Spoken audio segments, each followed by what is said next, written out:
গ্রাম বাংলার কৃষক আমরা, লাইক কমেন্ট শেয়ার করে দিবেন। তো আসলে আমরা এই প্রান্তিক একদম গ্রাম পর্যায়ের লোক, আমাদের বাড়ি এত শহরে না। তো আমরা তারপরেও আসলে ভালোভাবে থাকার জন্য চেষ্টা করি।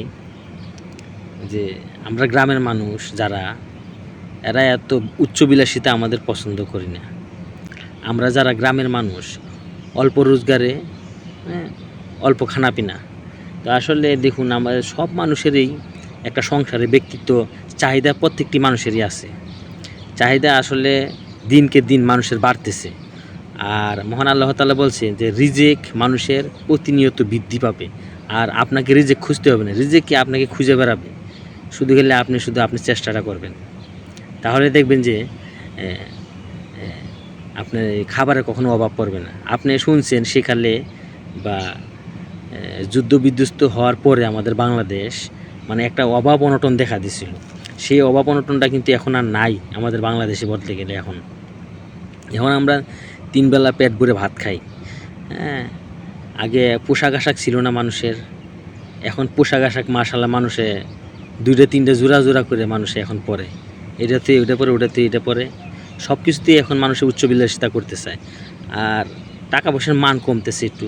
দেশটা যখন আসলে একটু সমস্যার সম্মুখীন হয়, যখন একটার পর একটা সরকার আসে, যে কোনো সরকারই আসুক, সমস্যা করলে আসলে দেশের সমাধান করা যায় না। যদি আপনার ইচ্ছা শক্তি যদি সৎ না থাকে, আপনি কখনোই দেশকে এগিয়ে নিয়ে যেতে পারবেন না, শুধু খালি নিচের দিকেই যাবে। তবে আসুন আমরা ভালো কিছু করার জন্য চেষ্টা করি।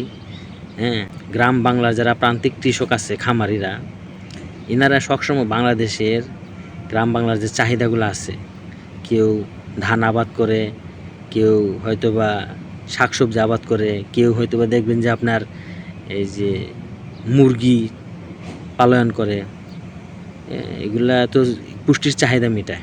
তো আসলে দেখুন, আমরা একটা টিম ওয়ার্কের মতো গ্রাম বাংলা, আমরা গ্রামে যারা বসবাস করি একটা টিম ওয়ার্কের মতো আমরা বসবাস করি।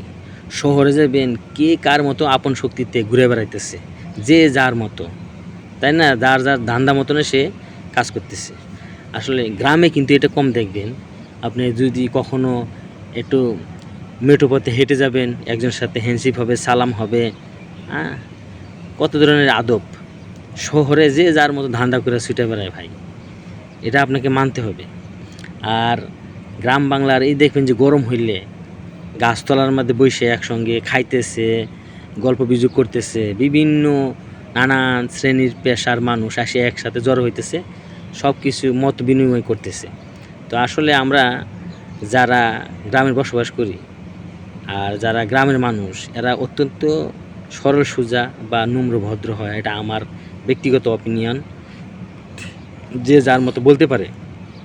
তো আসলে কৃষক যারা আছে, এই সময় ধান কাটার সিজন চলতেছে, কৃষকরা লাভবান হোক।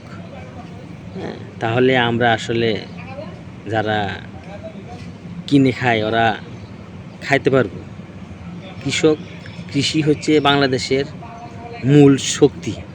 বাংলাদেশের মূল স্তম্ভ হইতেছে কৃষি।